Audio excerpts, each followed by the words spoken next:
Dengarkan pekabaran ini, pernah mendengar kata ateis. Mungkin sekilas jika ditanya kepada seseorang, apa itu arti ateis? Maka banyak orang akan secara gamblang mengatakan, oh, ateis itu adalah dia nggak percaya Tuhan. Oke, kalau kita mau melihat arti kata ateis di dalam kamus besar bahasa Indonesia atau kamus-kamus lainnya, ya, jawaban yang kebanyakan orang sampaikan itu benar. Itulah intinya sebenarnya, bahwa ateis itu adalah sesuatu sikap yang tidak mempercayai adanya Tuhan. Dia beranggapan bahwa dunia ini ada dengan begitu saja. Dia beranggapan bahwa dunia ini berjalan ya apa adanya saja, tanpa mengetahui dan percaya bahwa segala sesuatu yang ada di dunia ini, ya, ada seseorang yang dapat mengatur dengan begitu rupa sehingga semua bisa berjalan dengan baik. Jadi dalam pola pikir seorang ateis bahwa sesuatu yang terjadi di dunia ini terjadi ya memang wajarnya begitu terjadi, ya wajar kalau memang begitu terjadi, tanpa campur tangan sesuatu ya yang sangat berkuasa. Itu sebabnya tidak heran kalau ketika ditanya apa itu arti ateis, ya mereka itu adalah sekelompok orang yang nggak percaya bahwa adanya Allah gitu. Dan itu adalah sesuatu yang benar. Namun masalahnya saudaraku, pada saat ini kita mau melihat apakah sekelompok orang itu yang tidak percaya Tuhan, tidak pernah ke gereja, tidak pernah melakukan ibadah, apakah mereka itu saja yang disebut dengan ateis? Saudaraku yang diberkati oleh Tuhan, data yang bisa kita dapatkan, kita bisa searching di mana saja, di Google dan lain sebagainya. Coba nanti kalau Anda punya kesempatan, cari di sana. Berapa banyak di Indonesia ini yang termasuk dalam kelompok ateis? Data yang saya dapatkan kurang lebih 1.400 orang. Ada 1.400 orang kurang lebih di Indonesia ini yang menganut paham ateis. Ada kurang lebih 1.400 orang di Indonesia ini yang masih belum percaya adanya Tuhan. Bayangkan itu. Padahal negara kita ini adalah negara Pancasila, negara yang beragama. Tapi di antara banyaknya umat-umat manusia di Indonesia ini, masih ada kurang lebih 1.400 orang yang tidak percaya kepada agama, terlebih khusus kepada Tuhan. Dan mereka disebut dengan kaum ateis. Saudara-saudaraku yang diberkati oleh Tuhan, apakah kaum ateis ini di zaman terakhir ini, di zaman kita ini, mereka ada? Ataukah mereka sudah ada jauh sebelum kita? Mari kita masuk kepada firman Tuhan. Apa yang dikatakan oleh Raja Daud di dalam kitab Mazmur. Di dalam kitab Mazmur pasal 14. Mazmur pasal 14 ayatnya yang pertama. Apa yang dikatakan di sana? Orang bebal berkata dalam hatinya, tidak ada Allah. Orang bebal berkata dalam hatinya bahwa Tuhan itu tidak ada, Allah itu tidak ada. Busuk dan jijik perbuatan mereka, tidak ada yang berbuat baik. Saya pikir di dalam satu ayat ini bisa diberikan satu kesimpulan singkat untuk sementara ini, bahwa orang bebal yang berkata bahwa tidak ada Allah, yang kita katakan sekarang ini ateis, perbuatan-perbuatan mereka itu sangat busuk dan sangat menjijikkan. Tidak ada yang berbuat baik. Bisa jadi Daud melihat bahwa ketika mereka tidak terkonsentrasi, ketika mereka tidak memiliki hubungan dengan Tuhan, maka mereka akan berbuat sesuatu dalam kehidupannya sesuka hati mereka. Mereka mengganggu teman, mungkin mereka mengambil barang orang tanpa permisi, mungkin mereka ambil istri orang dan lain sebagainya. perbuatan-perbuatan yang mengikuti mereka, yang mengikuti orang-orang yang tidak percaya bahwa Tuhan itu ada. Perbuatan mereka busuk dan menjijikkan. Karena tidak ada perbuatan baik di dalam kehidupan mereka. Bapak, Ibu, dan saudara-saudari sekalian, tadi saya katakan bahwa di Indonesia ada kurang lebih 1.400 ateis. Tapi apakah itu, jumlah itu, apakah menurut Anda akan berkurang atau bertambah? Nanti kita akan coba lihat di dalam pelajaran kita ini. Apakah angka itu akan bertambah atau berkurang? Saudara-saudara, sebenarnya Daud tadi telah mengatakan bahwa orang yang tidak percaya adanya Tuhan, perbuatan mereka itu busuk dan menjijikkan. Jadi dalam arti bahwa kehidupan mereka memang benar-benar mencerminkan bahwa mereka tidak dikontrol, mereka tidak dilihat, mereka tidak diawasi oleh Tuhan. Ya, karena mereka tidak percaya Tuhan itu ada. Bagi kita yang percaya bahwa Tuhan itu ada, kita tahu, kita menjaga sikap kita, kita menjaga kehidupan kita, tutur kata kita, perbuatan kita, kita jaga. Kenapa? Karena kita tahu bahwa ada Allah yang mengawasi kehidupan kita, yang mengontrol kehidupan kita, sehingga kita mau berbuat yang terbaik. Tapi orang yang tidak percaya adanya Allah, mereka tidak mau tahu itu sehingga mereka berbuat sesuka hati mereka. Bapak, Ibu, dan saudara-saudari sekalian, apakah kita pernah mendengar cerita atau kehidupan hamba-hamba Tuhan, kemudian para petinggi-petinggi di dalam kebaktian-kebaktian pada masa-masa yang lampau? Ada banyak hal, ada banyak cerita yang kita dapat lihat di sana, yang mencerminkan bahwa kita hidup di dalam kehidupan kita, namun kita tidak memiliki keyakinan bahwa Tuhan itu ada bersama dengan kita. Lalu bagaimana sikap untuk tidak percaya kepada Allah? Bagaimana sikap tidak mempercayai adanya Tuhan? Saya kadang berpikir, jangan-jangan kita ini adalah salah satu dari bagian mereka. Mungkin Anda bertanya, bagaimana mungkin saya, apalagi pekerjaan saya sebagai seorang pendeta, bagaimana mungkin saya bisa berpikir bahwa jangan-jangan saya adalah seorang ateis? Jangan-jangan istri saya, anak-anak saya, orang tua saya. Bagaimana itu mungkin bisa terjadi? Saudaraku, sebagaimana Mazmur katakan di dalam Mazmur pasal 14 itu, orang bebal, dia mengatakan dalam hatinya bahwa tidak ada apa? Tidak ada Allah. Nah, saudara-saudaraku, ketika kita mengatakan bahwa Tuhan itu tidak ada, seperti pengakuan Raja Daud, itu benar bahwa itu adalah ateis. Tapi lebih dari sekedar omongan, ada satu sikap yang kita dapat lakukan, yang kita tunjukkan, yang membuktikan bahwa walaupun kita sementara ini hidup dalam satu komunitas agama, tapi kita sesungguhnya sementara menganut paham ateis, yaitu tidak percaya kepada Tuhan. Bagaimana mungkin itu bisa terjadi, saudara-saudaraku? Mari kita lihat apa yang dikatakan firman Tuhan. Firman Tuhan mau menunjukkan kepada kita bahwa ada banyak orang yang memanggil namanya setiap hari. Ada banyak orang yang berseru memanggil namanya, tapi mereka tidak percaya sama sekali kepada Tuhan.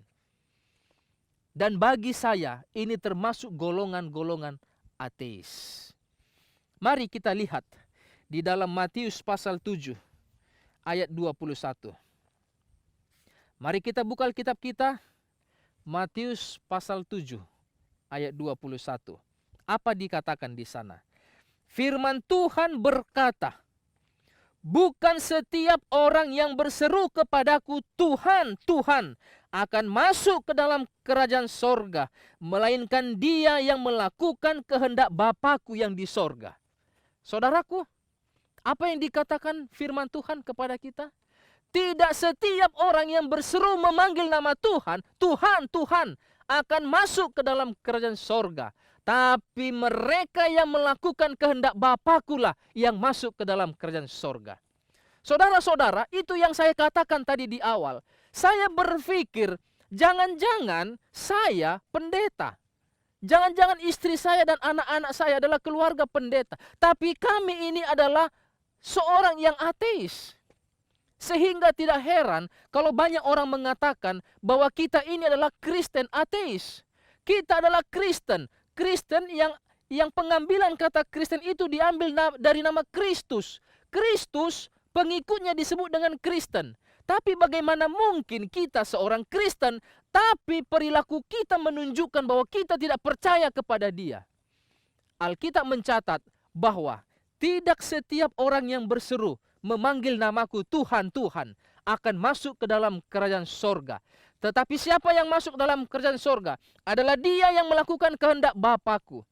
Jadi saudara-saudaraku yang diberkati oleh Tuhan, bisa saja saya mau katakan, kita berada dalam satu komunitas persekutuan. Kita berada dalam satu komunitas gereja. Kita berada dalam satu gereja yang namanya terkenal. Tapi sesungguhnya Anda adalah seorang Kristen ateis. Bisa saja terjadi. Apa buktinya? Karena kita bisa saja berseru memanggil namanya. Tapi sikap kita, perilaku kita, kehidupan kita menunjukkan bahwa kita tidak percaya kepada Dia.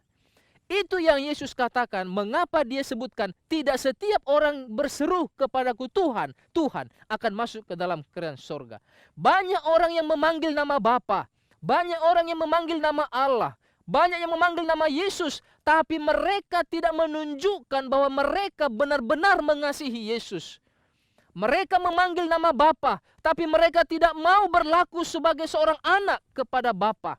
Mereka memanggil Tuhan, tapi kehidupan mereka menunjukkan bahwa mereka itu melakukan segala sesuatu atas dirinya sendiri. Tapi mereka berseru memanggil nama Tuhan. Mereka berseru memanggil nama Bapa, tapi sesungguhnya mereka tidak percaya kepada Tuhan. Dan itulah yang disebut dengan Kristen ateis. Kita seorang Kristen tapi kita tidak percaya kepada Tuhan. Itu sebabnya saya katakan tadi bahwa di dalam negara kita ini ada kurang lebih 1.400 orang yang masuk dalam kaum ateis. Tapi jumlah itu bisa jadi bertambah jika kita benar-benar mengkoreksi diri kita. Apakah saya benar-benar seorang Kristen atau saya ini adalah Kristen ateis yang berseru memanggil nama Tuhan tapi saya tidak mau melakukan kehendaknya. Yohanes pasal 14 ayat 15 mengatakan, jika kamu mengasihi aku, maka kamu akan menuruti segala perintah-perintahku. Namun saudaraku, itulah yang ditegaskan oleh Yesus.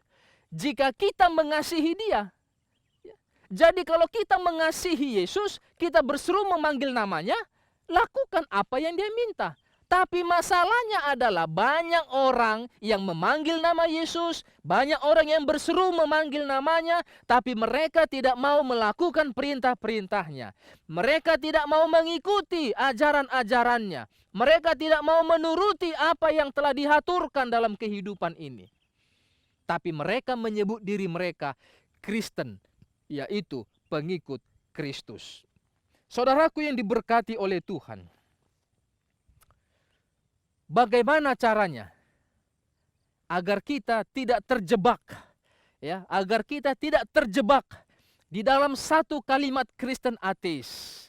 Mungkin saudara-saudara, ketika Anda memiliki sebuah tanggung jawab pelayanan di jemaat, Anda merasa sepertinya, aduh, puji Tuhan, saya bisa melayani Tuhan dengan lebih baik lagi. Kita memberikan pelayanan kita sebaik-baiknya. Ketika jam-jam ibadah berlangsung, kita memberikan pelayanan yang sebaik-baiknya. Kita curahkan tenaga pikiran kita untuk pelayanan. Tetapi ketika kita keluar dari pintu gereja, kita keluar dari pintu rumah ibadah, maka kita berubah drastis. Kita bukan lagi seorang Kristen, tapi kita seorang ateis. Saudaraku yang diberkati oleh Tuhan, berhati-hati. Tuhan mengatakan, Yesus mengatakan, tidak setiap orang yang berseru memanggil namaku, Tuhan, Tuhan, akan masuk ke dalam kerajaan sorga. Tetapi mereka yang melakukan kehendak Bapa-Kulah yang akan masuk ke dalam kerajaan sorga. Apa itu kehendak Bapa? Nasihat firman Tuhan mengatakan, melakukan perintah-perintahnya. Ada hukum, ada aturan yang telah diberikan Tuhan kepada kita untuk menjaga kehidupan kita. Ada perintah yang diberikan Tuhan kepada kita melalui hambanya Musa di Bukit Sinai. 10 hukum yang Tuhan berikan. 4 hukum pertama mengatur hubungan kita secara vertikal kepada Tuhan. Dan 6 hukum berikutnya mengatur hubungan kita secara horizontal kepada sesama kita. Jadi baik ke atas kepada Tuhan maupun kepada sesama kita secara horizontal, Tuhan telah memberikan aturan-aturannya bagi kita. Namun kalau kita tidak melakukan itu, maka kita tidak layak disebut pengikut-pengikut Kristus. Saudara-saudaraku yang diberkati oleh Tuhan, sebagai seorang Kristen sejati, buktikan bahwa kita adalah seorang Kristen yang sejati dengan melakukan kehendak Dia, dengan melakukan kehendak Bapa, melakukan hukum-hukumnya, dan juga melakukan segala ajaran-ajarannya. Terkisahlah itu pada masa bangsa Israel. Mungkin saudara-saudara dapat membaca kisahnya. Ada banyak cerita di dalam kitab Injil yang menceritakan sistem kehidupan dari orang-orang Yahudi pada masa itu. Terlebih khusus para ahli-ahli Taurat, walaupun tidak secara keseluruhan, tetapi kebanyakan kehidupan mereka sebagai seorang ahli Taurat, kehidupan mereka sebagai seorang imam adalah sebagai pentolan-pentolan di dalam jam-jam ibadah. Mereka memimpin ibadah dengan baik. Mereka mengatur acara ibadah dengan baik. Mereka pergi ke sana kemari menggunakan jubah yang begitu megah. Mereka menggunakan semua perlengkapan-perlengkapan ibadah kemanapun mereka pergi. Mereka akan berdoa dengan teratur. Mereka akan melakukan hal-hal yang menurut mereka berkenan untuk dilakukan. Namun sesungguhnya mereka tidak menuruti hukum-hukum Allah. Saudaraku yang diberkati oleh Tuhan, itu sebabnya tidak heran ketika Yesus berdialog dengan orang-orang Farisi, ketika Yesus berdialog dengan ahli-ahli Taurat, Yesus mengatakan, engkau ini, katanya, engkau ini seperti kuburan yang dilabur dengan kapur. Dari luar kelihatan bagus, dari luar kelihatan indah, namun sesungguhnya di dalam adalah busuk tulang belulang. Mengapa Yesus mengatakan demikian? Mengapa Yesus mengungkapkan itu kepada ahli-ahli Taurat, kepada orang-orang Farisi? Karena Yesus tahu kehidupan mereka sering memanggil nama Tuhan. Mereka selalu membaca kitab suci. Mereka selalu membaca kitab nabi-nabi. Tetapi mereka hanya sebatas membaca, tidak melakukannya. Tidak heran Yesus mengatakan bahwa engkau ini di luar penampilanmu luar biasa, namun sesungguhnya di dalam kehidupanmu itu sangat hancur, sangat busuk, menjijikkan. Sama seperti yang dikatakan oleh Raja Daud tadi, bahwa orang yang mengatakan di dalam hatinya, orang bebal akan mengatakan dalam hatinya bahwa tidak ada Allah. Dan orang yang mengatakan dalam hatinya tidak ada Allah, kehidupannya itu busuk, menjijikkan, karena mereka tidak pernah melakukan kebaikan. Itulah yang terjadi, itulah fakta yang terjadi pada masa Yesus hidup di dunia ini. Mereka memanggil nama Bapa, tapi mereka memusuhi anak Bapa. Saudara-saudaraku yang diberkati oleh Tuhan, pengetahuan kita, kerajinan kita membaca firman Tuhan, Alkitab dan juga buku-buku para nabi tidak bisa menentukan, tidak bisa menjadi tolak ukur bahwa kita ini adalah Kristen sejati. Kristen sejati itu adalah ketika kita berseru memanggil namanya, kita akan melakukan kehendaknya. Tidak seperti orang-orang Farisi, berseru memanggil nama Allah, tapi dia melakukan hal yang bertentangan dengan firman Allah. Itu sebabnya saudara-saudara, apapun yang mereka miliki, sebesar apapun pengetahuan mereka, mereka tetap tidak benar dan berkenan di hadapan Allah. Itu sebabnya Yesus mengatakan kepada orang-orang Farisi, juga kepada orang-orang banyak yang hadir pada waktu Yesus mengajar. Dia mengatakan apa? Jika hidup keagamaanmu tidak melebihi orang-orang Farisi ini, ahli-ahli Taurat ini, maka kamu tidak layak untuk kerajaan sorga. Mengapa? Bagaimana mungkin itu bisa? Ahli-ahli Taurat, orang-orang Farisi adalah pembaca-pembaca kitab suci. 1 titik 1 iota pun dia tahu di mana letaknya. Lalu bagaimana mungkin kita bisa harus lebih kehidupan kita melebihi mereka baru kita layak untuk kerajaan sorga? Yesus mengatakan, artinya ketika dia mengatakan bahwa hidup keagamaan kita harus melebihi orang-orang ahli Taurat dan juga orang-orang Farisi, dalam arti apa yang kita baca, apa yang kita ketahui, jangan hanya sebatas untuk diketahui, tapi juga untuk dilakukan. Orang Farisi tahu banyak, ahli-ahli Taurat tahu banyak tentang firman Tuhan. Mereka berseru memanggil nama Tuhan, mereka berdoa dengan nama Tuhan, tapi mereka tidak pernah melakukan apa yang disebut dengan perintah-perintah Allah.